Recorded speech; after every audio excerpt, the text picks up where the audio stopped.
En el otoño de 1847, en un pequeño hospital a las afueras de Boston, Massachusetts, ocurrió algo que desafiaría todo lo que la comunidad médica creía entender sobre el límite entre la vida y la muerte. Un niño de 7 años, llamado Daniel Frost, fue declarado clínicamente muerto por 3 médicos diferentes. Su corazón se había detenido, su respiración había cesado y su cuerpo se había enfriado al tacto. Pero durante los siguientes 43 minutos, mientras su cuerpo yacía inerte sobre la mesa de exploración, Daniel Frost siguió hablando. Esta es la historia documentada en los diarios médicos privados del Dr. Samuel Morrison, médico jefe del Hospital de St. Margaret, y corroborada por los testimonios jurados de 12 testigos, incluidos 2 reverendos, un magistrado y 7 profesionales de la medicina. La historia de un niño que quizá descubrió una forma de existir en 2 estados de la realidad simultáneamente. Para comprender la magnitud de lo que sucedió en aquella pequeña habitación de hospital en 1847, debemos sumergirnos primero en el panorama médico de la América de mediados del siglo XIX.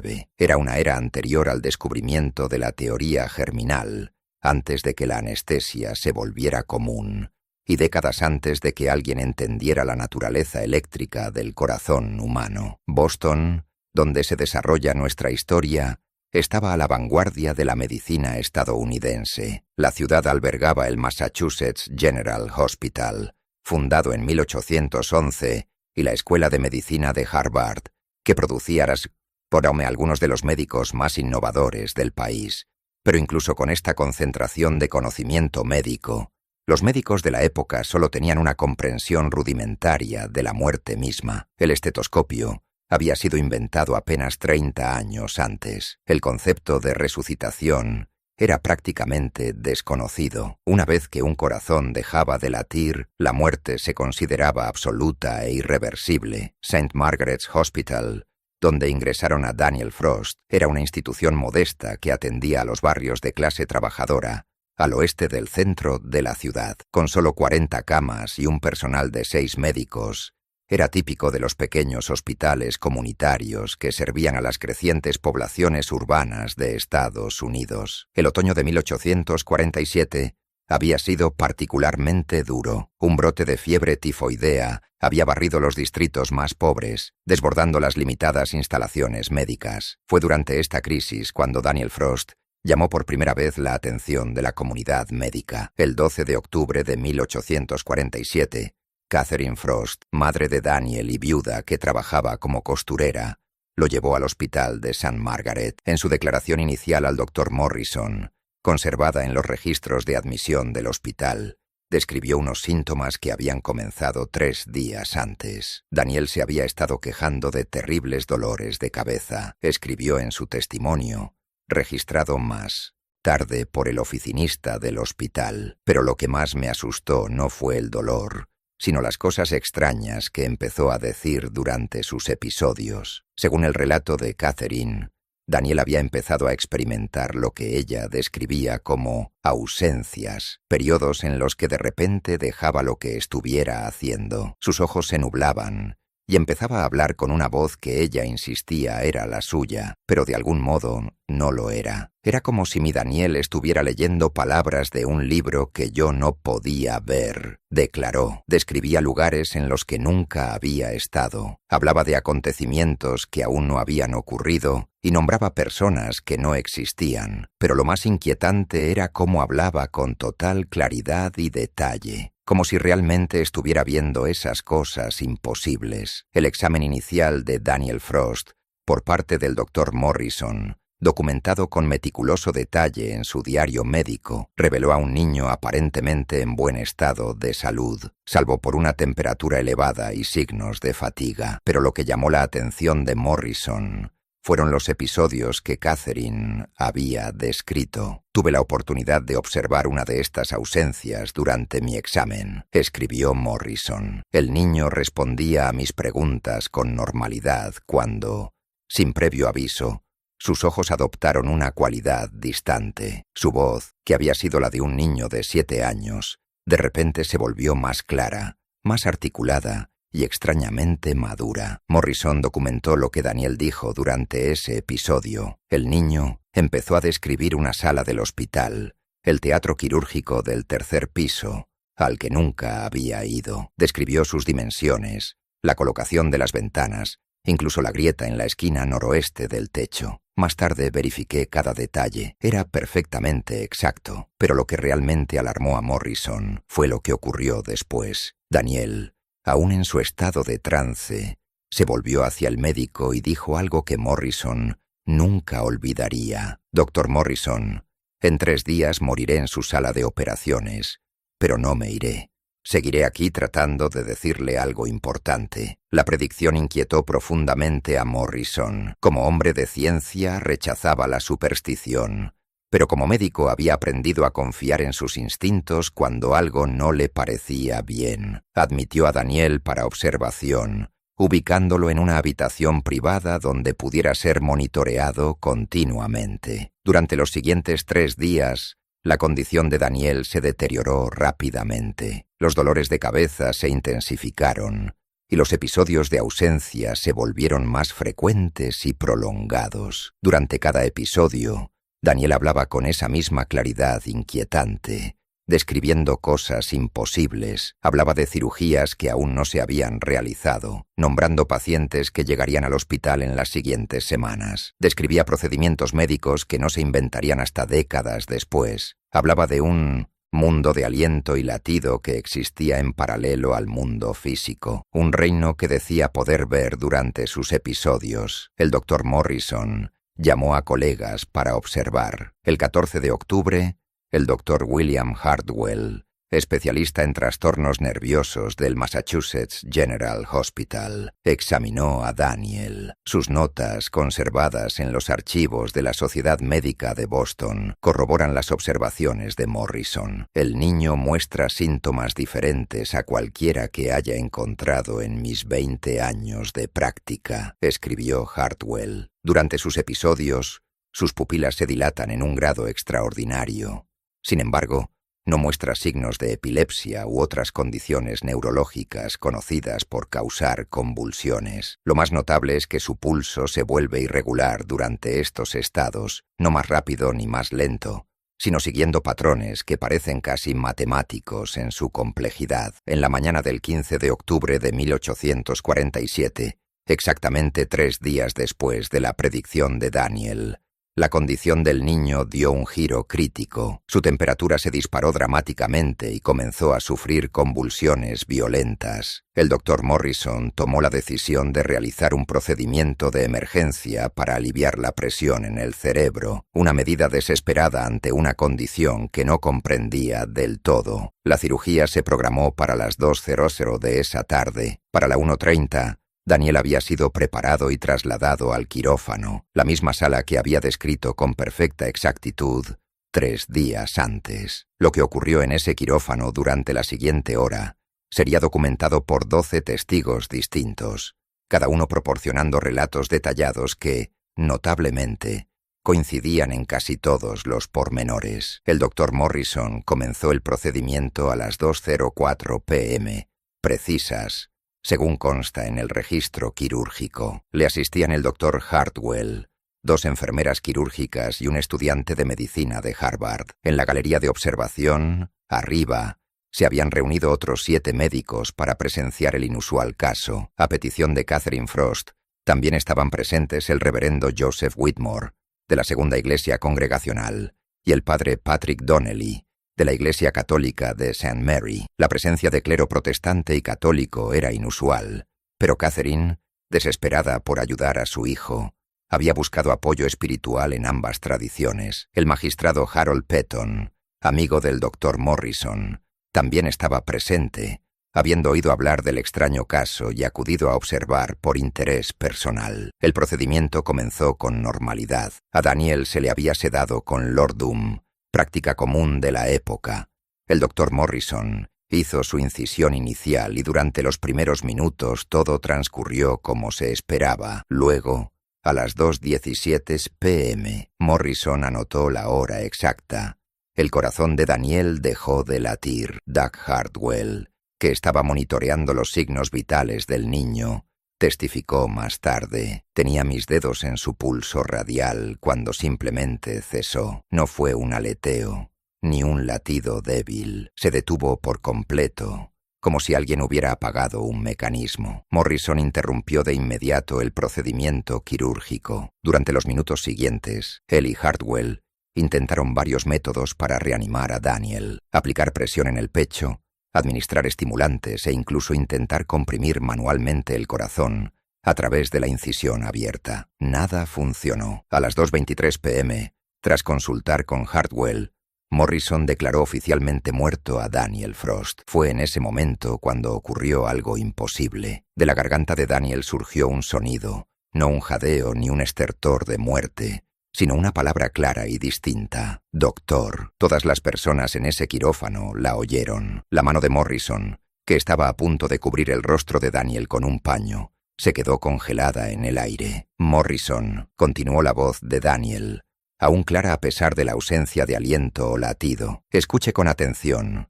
Estoy hablando desde el lugar intermedio. La entrada del diario del doctor Morrison de ese día, escrita cuando los hechos aún estaban frescos en su memoria, captura su conmoción. He sido médico durante 18 años. Sé cómo se ve, se siente y suena la muerte. Daniel Frost estaba muerto. Su corazón se había detenido. Su respiración había cesado. Su piel se estaba enfriando. Y sin embargo, estaba hablando con perfecta claridad. El doctor Hartwell comprobó de inmediato de nuevo los signos vitales de Daniel. Su testimonio ante la Junta Médica de Massachusetts, ofrecido 3 semanas después, fue inequívoco. No había pulso, no había respiración. Puse mi oído directamente sobre su pecho.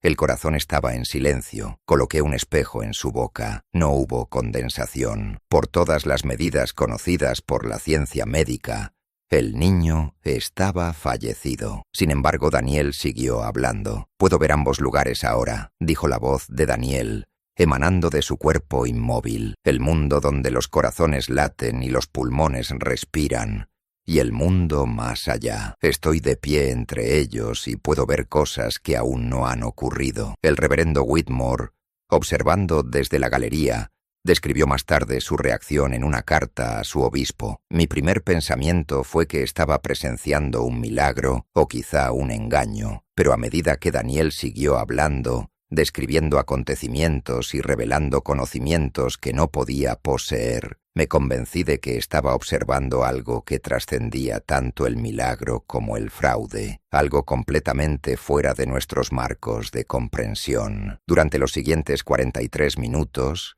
el cuerpo muerto de Daniel Frost continuó hablando, y lo que dijo durante esos minutos perseguiría a todos los presentes por el resto de sus vidas. Daniel describió con precisión eventos que ocurrirían en el hospital en los meses siguientes. Nombró a pacientes que llegarían, describió sus dolencias y explicó cómo debían ser tratados, a menudo con métodos que no serían práctica estándar durante años. Habló de Anna Kowalski, que sería ingresada el 2 de noviembre con puerperal fever, y explicó un protocolo de tratamiento específico que incluía limpieza y aislamiento, y que le salvaría la vida. El doctor Morrison, aunque escéptico, lo documentó todo. Describió a William Mercer, que llegaría el 18 de noviembre tras un accidente en una fábrica, y detalló una técnica quirúrgica para reducir fracturas compuestas que el doctor Morrison nunca había oído, pero que, cuando se intentó más tarde, resultó notablemente eficaz. Pero Daniel no habló solo de asuntos del hospital. Hizo predicciones sobre el mundo más allá de sus paredes. «Habrá un incendio en Hanover Street el 3 de noviembre», dijo, su voz aún clara a pesar de la total falta de signos vitales en su cuerpo. «3 familias perderán sus hogares. Díganles que revisen sus tubos de estufa. El fuego comienza en el edificio marcado con la puerta azul». Habló de un mercante llamado Providence, que llegaría al puerto de Boston el 10 de noviembre, transportando pasajeros enfermos de cólera. «Deben ponerlos en cuarentena de inmediato», insistió la voz de Daniel. «La enfermedad está en el agua que bebieron. Los barriles de agua del barco se contaminaron en Nueva York. Lo más inquietante de todo», Daniel habló de sí mismo. «Mi cuerpo se está muriendo», explicó, su voz manteniendo esa misma claridad desconcertante. pero la parte de mí que piensa, que sabe, que habla, está encontrando una forma diferente de existir. Puedo sentir que me disperso, volviéndome algo menos sólido, pero más consciente. Pronto no podré hablar así. La conexión se está volviendo más difícil de mantener. El magistrado Piton, que había estado tomando notas detalladas durante todo el tiempo, declaró después: «Estoy entrenado para detectar el engaño. He interrogado a cientos de testigos en mi carrera, pero mientras escuchaba a ese niño hablar, mientras su cuerpo no mostraba signos de vida, me convencí de dos cosas. Primero, que lo que estaba presenciando era imposible según todas las leyes naturales, y segundo, que sin embargo estaba ocurriendo realmente». A las 3 RPM, la voz de Daniel comenzó a cambiar. La claridad que había sido tan notable empezó a vacilar. Las palabras se volvieron arrastradas y luego fragmentadas. «Estoy perdiendo la conexión», dijo Daniel, su voz sonando ahora distante, como si viniera del final de un largo túnel. «Una cosa más importante debo decirles». Todos en la sala se inclinaron hacia adelante, esforzándose por oír. El límite entre la vida y la muerte no es un muro, es una membrana, fina, permeable. La conciencia no necesita un corazón latiendo, y para existir necesita otra cosa, algo para lo que no tenemos palabras. Dr. Morrison, en los próximos años verá morir a muchos. Recuerde, no se han ido, solo han cambiado. Existen de manera diferente.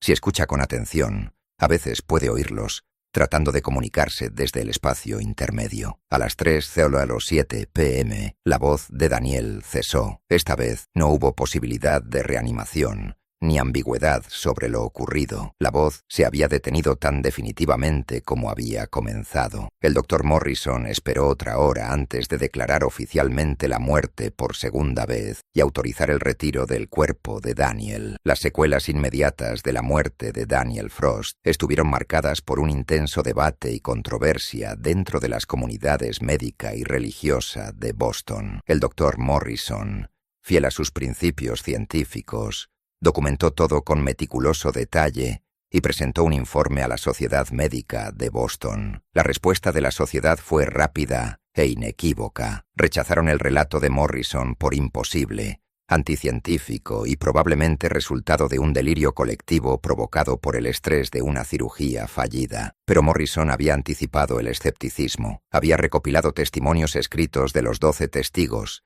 cada uno describiendo los mismos hechos desde sus diferentes perspectivas. Tenía la declaración oficial notarizada del magistrado Petton. Tenía cartas tanto del reverendo Whitmore como del padre Donnelly, cada uno jurando bajo sus votos religiosos que el relato era exacto. La controversia dividió al estamento médico de Boston. Algunos médicos defendieron a Morrison, argumentando que la ciencia exigía investigar fenómenos inexplicados, no descartarlos. Otros vieron el caso como una vergüenza para la profesión, un regreso a la edad oscura de la superstición y el misticismo. El Dr. William Hartwell, cuya reputación era impecable, enfrentó una presión particular para retractarse de su testimonio. En una carta al New England Journal of Medicine, publicada en diciembre de 1847, se negó. «No puedo ni voy a negar lo que presencié con mis propios ojos y oídos», escribió Hartwell. «Si aceptar este testimonio daña mi reputación, que así sea. Soy ante todo un médico, y los médicos deben enfrentar la realidad, incluso cuando la realidad resulta más extraña de lo que creíamos posible». Pero lo que finalmente silenció a muchos escépticos fue lo que ocurrió en las semanas posteriores a la muerte de Daniel. Cada predicción que había hecho durante esos 43 minutos se cumplió. Anna Kowalski fue ingresada en St. Margaret el 2 de noviembre, exactamente como Daniel había predicho, con puerperal fever. El Dr. Morrison, recordando las palabras del niño, implementó el protocolo de limpieza que Daniel había descrito. Contra todo pronóstico, Anna sobrevivió. Uno de los primeros casos documentados de puerperal fever, tratada con éxito antes de la aceptación de la teoría germinal. William Mercer llegó el 18 de noviembre con la fractura compuesta que Daniel había descrito. Morrison utilizó la técnica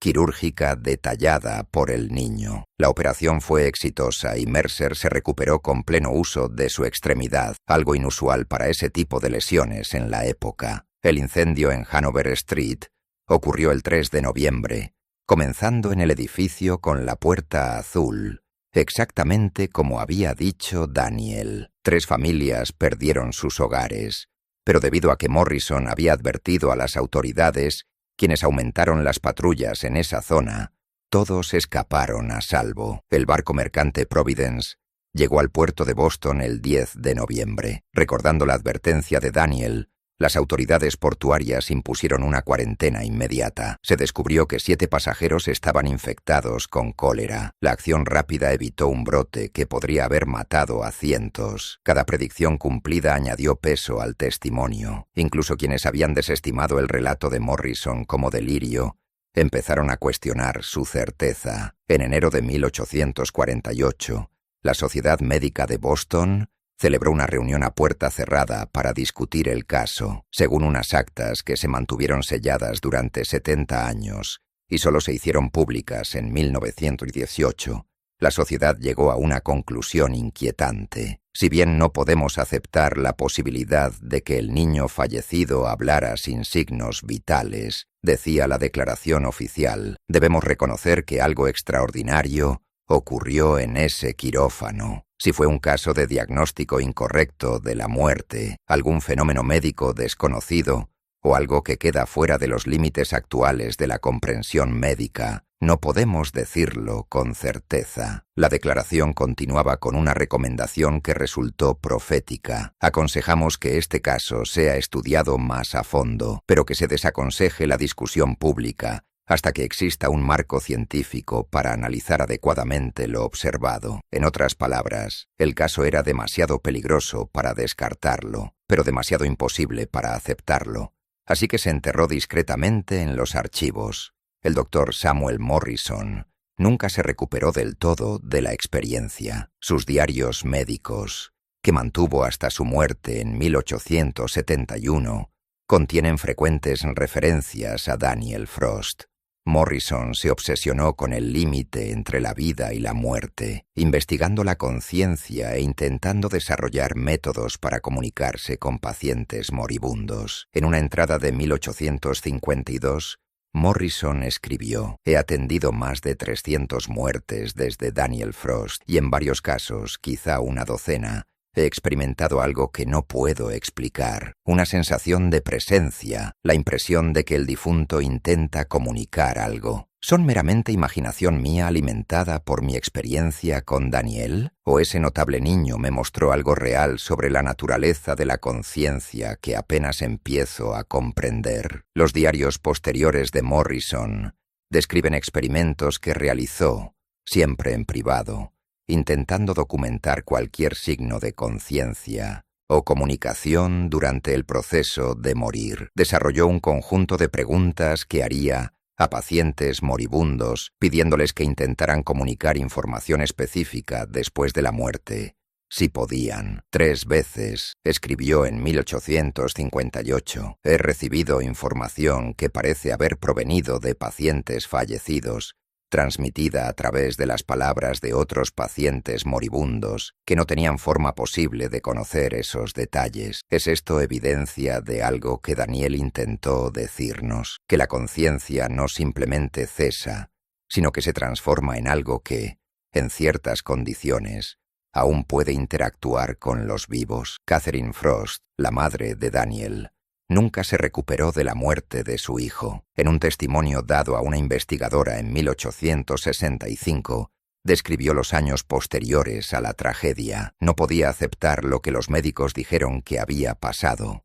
Explicó: era demasiado imposible, pero tampoco podía negar que cada predicción de Daniel se cumplió. Durante años me sentaba en su habitación vacía, esperando oír su voz una vez más, esperando que pudiera hablarme desde donde quiera que hubiera ido, pero solo hubo silencio. Catherine murió en 1867, a los 48 años. Quienes la atendieron en su última enfermedad contaron que sus últimas palabras fueron: «Daniel, «Eres tú, ahora puedo oírte». En la década de 1860, mientras Estados Unidos se desgarraba por la guerra civil, el caso de Daniel Frost adquirió un nuevo significado. Las enormes bajas de la guerra generaron una explosión de interés por el espiritualismo y la comunicación con los muertos. Los médiums y las sesiones espiritistas se hicieron populares, y muchos citaron el caso de Daniel Frost como prueba de que dicha comunicación era posible. El Dr. Morrison, ya anciano y con la salud deteriorada,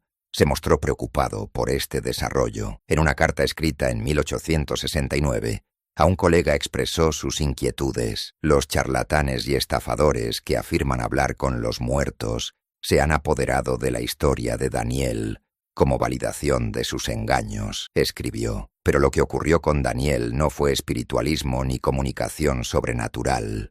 Fue otra cosa, algo que creo tiene una explicación científica racional, aunque aún no tengamos el marco para entenderlo. Daniel no hablaba desde más allá de la muerte, hablaba desde dentro de ella, desde un estado que existe entre la vida y la muerte, donde la conciencia de algún modo persiste incluso cuando el cuerpo falla. Esto no es misticismo, es biología que aún no comprendemos. La distinción de Morrison, que Daniel hablaba desde dentro de la muerte más que desde más allá de ella, se volvió importante en discusiones científicas posteriores del caso. A principios del siglo XX, a medida que avanzaba la comprensión médica de la conciencia y la función cerebral, los investigadores comenzaron a reexaminar casos históricos de experiencias inusuales relacionadas con la muerte. El caso de Daniel Frost atrajo nueva atención de neurólogos y psicólogos. La doctora Helena Ashworth, neuróloga pionera en la Universidad Johns Hopkins, escribió extensamente sobre el caso en su libro de 1923, La conciencia en el umbral. Su análisis, basado en la comprensión moderna de la función cerebral, ofrecía una posible explicación. El cerebro humano puede permanecer activo durante varios minutos después de que el corazón se detiene, explicó Ashworth. En casos raros, este periodo de actividad puede prolongarse por factores que no comprendemos del todo: temperatura, niveles de oxígeno en regiones específicas del cerebro, o quizá algún aspecto único de la neuroquímica de un individuo. Lo que hace notable el caso de Daniel Frost no es que su cerebro permaneciera activo tras la muerte clínica, ahora sabemos que es posible, sino que pudiera hablar clara y coherentemente durante este periodo. Esto sugiere o bien que la determinación médica de la muerte fue prematura, o que el cerebro de Daniel había desarrollado vías inusuales que permitían continuar el habla sin la función respiratoria normal. Pero la explicación racional de Ashworth no podía dar cuenta de las predicciones de Daniel. ¿Cómo podía un cerebro moribundo predecir eventos semanas en el futuro? ¿Cómo podía describir pacientes que nunca había conocido y prescribir tratamientos que no serían práctica estándar durante décadas? Ashworth reconoció estas limitaciones en su conclusión. Si bien ahora podemos explicar cómo el habla podría ser posible durante el proceso de morir, no podemos explicar la naturaleza preyente de las declaraciones de Daniel. Esto sigue siendo uno de los aspectos más desconcertantes del caso. En 1947, exactamente 100 años después de la muerte de Daniel, el doctor Robert Chen, psiquiatra del Massachusetts General Hospital, realizó una revisión exhaustiva del caso. Utilizando archivos recién desclasificados y documentos olvidados, Chen reconstruyó los hechos con un detalle sin precedentes. Sus hallazgos, publicados en el American Journal of Psychiatry, añadieron nuevas dimensiones al misterio. Chen descubrió que Daniel Frost había nacido durante una fuerte tormenta el 15 de marzo de 1840. Según los registros de nacimiento que Chen localizó en un archivo de una iglesia de Cambridge, Daniel había sido declarado inicialmente como nacido muerto. La partera que asistió registró que el bebé no mostró signos de vida durante varios minutos tras el parto. Solo después de repetidos intentos de estimulación, el niño aspiró su primer aliento, escribió Chen. La partera anotó en sus registros: caso inusual. El niño parecía muerto, pero luego revivió. Conviene vigilarlo. Chen también descubrió registros hospitalarios que mostraban que Daniel había sido ingresado 2 veces antes de su enfermedad final. Una a los 3 años después de un casi ahogamiento y otra a los 5 años, tras caer de un árbol que lo dejó inconsciente durante varias horas. En ambos incidentes anteriores, señaló Chen. Los testigos informaron que Daniel, al recuperar la conciencia, habló de acontecimientos que aún no habían ocurrido. El patrón era consistente, una experiencia cercana a la muerte seguida por un periodo de habilidades perceptivas inusuales. La conclusión de Chen fue controvertida. Daniel Frost pudo haber tenido una condición neurológica que creó una relación anormal entre su conciencia y su cuerpo. Esta condición, activada por el trauma, pudo permitir que su mente consciente persistiera y se comunicara incluso durante estados en los que las medidas fisiológicas normales indicaban la muerte. Pero ni siquiera Chen pudo explicar las predicciones, solo pudo señalar que ocurrieron y que fueron documentadas por testigos creíbles. El examen más reciente del caso de Daniel Frost llegó en 2019, cuando la doctora Sarah Okonkwo, neurocientífica del MIT, especializada en estudios de la conciencia, aplicó marcos teóricos modernos a la evidencia histórica. Lo más interesante del caso de Daniel Frost desde una perspectiva contemporánea, escribió Okonkwo en su artículo Anomalías históricas en la investigación de la conciencia, es que se alinea con teorías emergentes sobre la naturaleza de la conciencia y el tiempo. Okonkwo señala investigaciones recientes que sugieren que la conciencia puede no depender enteramente de la función cerebral, que podría ser en cierto sentido una propiedad fundamental del universo, que el cerebro procesa más que crea. Si la conciencia no es generada por el cerebro, sino más bien interfacada a través de él, explica Okonkwo, entonces casos como el de Daniel Frost se vuelven menos imposibles. El cerebro moribundo podría, en circunstancias extraordinarias, interactuar con la conciencia de maneras novedosas, formas que trascienden nuestra experiencia normal del tiempo lineal y la limitación física. El análisis de Okonkwo también aborda los elementos predictivos. La física moderna nos dice que el tiempo puede no ser tan lineal como lo experimentamos. Si el cerebro moribundo de Daniel de alguna manera accedió a la conciencia de una manera que trascendía las restricciones temporales normales, sus predicciones podrían no haber sido sobrenaturales, sino el resultado de percibir el tiempo desde un punto de vista diferente. Concluye con un pensamiento que hace eco a las observaciones de Morrison de hace un siglo. Daniel Frost puede habernos mostrado algo profundo sobre la relación entre la conciencia, el cerebro y la naturaleza misma de la muerte. Puede haber demostrado que el límite entre la vida y la muerte no es tan absoluto como creemos, que la conciencia, en sus momentos de agonía, puede acceder brevemente a estados de conciencia que trascienden nuestras limitaciones físicas. Hoy, el caso de Daniel Frost sigue siendo uno de los misterios médicos mejor documentados y más desconcertantes de la historia estadounidense. Los registros hospitalarios originales, los testimonios de testigos y los diarios detallados del Dr. Morrison se conservan en los archivos de la Sociedad Médica de Massachusetts. Varias teorías intentan explicar lo que ocurrió en ese quirófano en 1847. Algunos proponen que Daniel no estaba realmente muerto cuando habló, que los médicos, al carecer de nuestras herramientas diagnósticas modernas, confundieron un estado de inconsciencia profunda con la muerte. Pero esta teoría tiene dificultades para explicar por qué 3 médicos experimentados, comprobando repetidamente, confirmaron la ausencia de signos vitales. Otros sugieren que las predicciones de Daniel no eran verdaderamente predictivas, sino el resultado de inferencias racionales por parte de un niño inusualmente perceptivo. Un niño moribundo con conocimientos médicos podría prever que ciertos pacientes llegarían y sugerir tratamientos eficaces, pero esta explicación no puede dar cuenta de los detalles específicos, nombres, fechas y circunstancias que un niño de 7 años no podría haber conocido. La teoría más intrigante, defendida por investigadores de la conciencia, sugiere que Daniel Frost pudo haber experimentado un fenómeno neurológico raro en el que el cerebro moribundo entró en un estado que le permitió acceder a información por medios que aún no comprendemos, quizá a través de efectos cuánticos en el tejido neural, quizá mediante mecanismos aún no descubiertos. La conciencia de Daniel pudo operar brevemente fuera de las limitaciones normales del tiempo y el espacio. Lo que sabemos con certeza es esto. El 15 de octubre de 1847,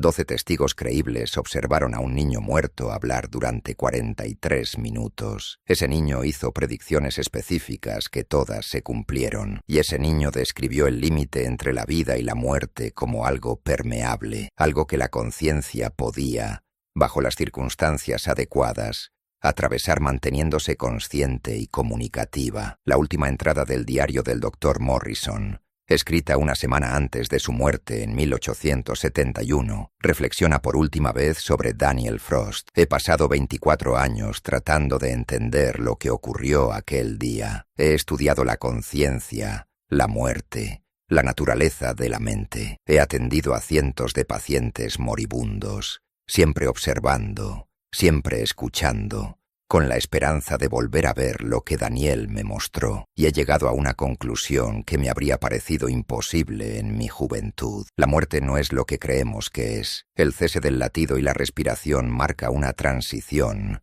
no un final. La conciencia no se extingue simplemente como la llama de una vela, se transforma en otra cosa, entra en un estado que no podemos ver ni medir con nuestros instrumentos. Daniel Frost no fue un milagro, ni una anomalía. Fue un mensajero que nos mostró una verdad que no estábamos preparados para oír, que somos más, que nuestros corazones que laten y nuestros pulmones que respiran, que la conciencia es más resistente, más misteriosa y más poderosa de lo que nos atrevemos a imaginar, y a veces, en el mismísimo borde de la muerte, esa conciencia puede hablarnos una última vez desde el lugar intermedio, tratando de decirnos que el límite que tanto tememos no es un muro, sino un umbral, no un final, sino una transformación hacia algo que aún no podemos comprender. La palabra imposible pronunciada por un niño que no respiraba quizá intentaba decirnos algo profundo, que la muerte no es el final absoluto que creemos, sino más bien una puerta hacia un estado de existencia que la conciencia